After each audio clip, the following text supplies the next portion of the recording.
Aqui no nosso estúdio já temos Lorival Santana, nosso analista de internacional, porque nós preparamos uma ilustração que mostra o poder bélico do Hezbollah. Embora não seja páreo para o poderio militar de Israel, o arsenal do Hezbollah é considerado sofisticado e tem potencial de infligir danos significativos a Israel. Lorival, boa noite. Boa noite. É impressionante a lista de mísseis que a gente vê ali à esquerda, e a gente vai contar com a sua explicação para isso, e o alcance desses mísseis em todo o não apenas no território israelense. É verdade. Aqui existem foguetes e mísseis. Pode chegar aqui, por favor. Os Katyushas, né, muito conhecidos, são foguetes de desenho russo, em geral de fabricação russa também, mas outros países também já são capazes de fazer. E aí tem uma sequência de foguetes e mísseis iranianos, o Falak, o Fajr e o Zelzal, sendo que o último, o Zelzal, tem um alcance de até 125 quilômetros, né? Ou seja, pode chegar bem dentro de Israel. O Fateh também é iraniano, tem até 300 quilômetros de alcance, e aí já chega bem ao sul de Israel. E o Scud, que é de fabricação russa, mas outros países têm também, como o Iraque, por exemplo, né? 300 quilômetros de alcance, até 600 quilômetros de alcance. Até do Iraque era possível atingir Israel, né? Com os Scuds, que tem um alcance muito grande. Desculpa, quase cortei você, Lorival, perdão. Ou seja, houve uma evolução absolutamente e estupidamente visível dos Katyusha para esses Scuds. Sim, e nos números também. Em 2006, a guerra que eu cobri, a última guerra em alta escala, em grande escala, em escala total entre Israel e o Líbano, o Hezbollah tinha 15 mil foguetes e não tinha mísseis. Hoje tem 150 mil, 10 vezes isso, incluindo foguetes e mísseis também. O Líbano, naquela guerra de 34 dias, o Hezbollah disparou 4 mil foguetes contra Israel. Desde agora, do dia 8 de outubro para cá, foram 9 mil foguetes e mísseis que o Hezbollah disparou. Então, a capacidade do Hezbollah, em termos de arsenal, se multiplicou por 10. E não só isso, né? Os combatentes do Hezbollah hoje são muito mais...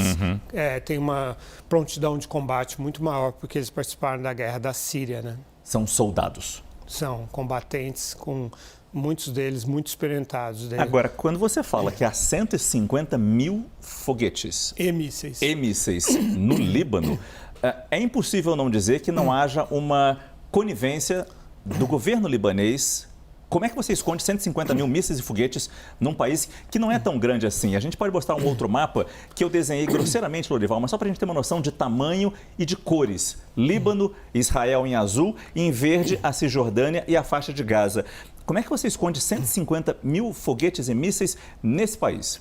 Não, o Líbano é um estado falido, né? Em 1990 terminou a Guerra Civil Libanesa, que durou entre 75 e 90, e todas as milícias foram desarmadas, entregaram suas armas pesadas, menos o Hezbollah.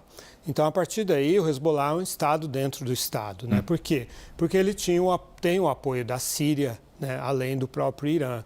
Então, o Líbano o final da guerra foi sob controle da Síria. A Síria enviou 30 mil soldados para o Líbano, que eram forças de paz, que impuseram a ordem no Líbano, e o fim da guerra, então, foi sob a égide da Síria, que apoia o Hezbollah. Então, o Hezbollah não entregou o seu armamento, pelo contrário, desde então só tem crescido o armamento. O Líbano é um mosaico de grupos políticos, muitos deles odeiam o Hezbollah, são rivais do Hezbollah, mas não podem falar isso. O Hezbollah é muito poderoso, né? Então, o presidente do Líbano é sempre um cristão maronita, isso de acordo com a Constituição de 1947. O primeiro-ministro é sempre um sunita, e ambos, em geral, são adversários do Hezbollah. E o parlamento é presidido pelos xiitas. Antes era a Amal, que era adversária do Hezbollah. A Amal continua presidindo, mas fez um acordo com o Hezbollah, dado o poderio do Hezbollah. Então, para responder a sua pergunta, ninguém no Líbano tem condições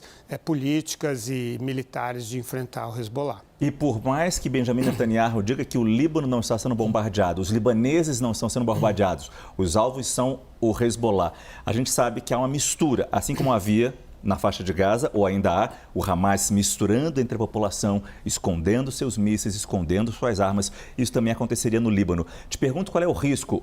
Michel Gavendo falou que Haifa já foi bombardeada. Qual é o risco desses foguetes, 150 mil foguetes e mísseis que estão no Líbano com o Hezbollah, de atingirem de forma intensa Tel Aviv? A gente lembra como o Hamas, no meio da sua bagunça e falta de preparo, conseguiu assustar os moradores de Tel Aviv.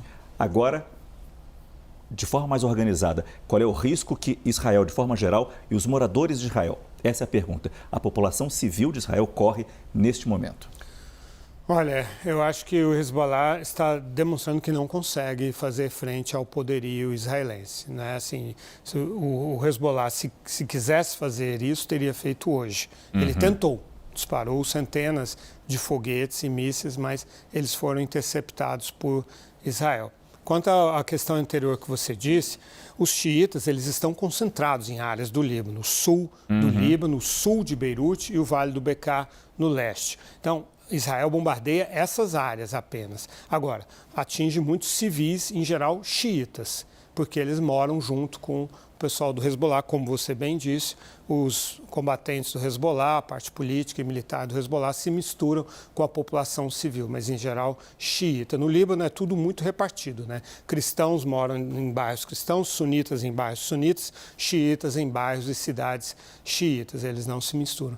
Mas muitos xiitas inocentes são mortos nos bombardeios do Hezbollah, de Israel, isso é inevitável.